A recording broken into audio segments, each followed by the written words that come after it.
Muhasina KV വന്നിതാ, Kannada ചിഹ്നത്തിൽ വോട്ടു നൽകി ചേർത്തിടാ. പുഞ്ചിരിച്ചു വോട്ട് തട്ടാൻ വന്നിടും, പൊന്നെ നെഞ്ചിലടിച്ചിന്നവർ കരഞ്ഞിടും. വഞ്ചനയിൽ പെട്ടുപോയാൽ തീർന്നിടും, പിന്നെ 5 കൊല്ലം നിന്റെ കാര്യം പോക്കടാ. പിന്നെ 5 കൊല്ലം നിന്റെ കാര്യം പോക്കടാ, നോക്കടാ.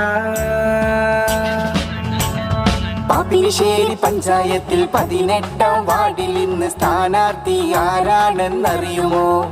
അത് നാടിന്റെ പ്രിയങ്കരി SDPI സാരഥി മുഹസിന കേവിയാണ് കൂട്ടരെ.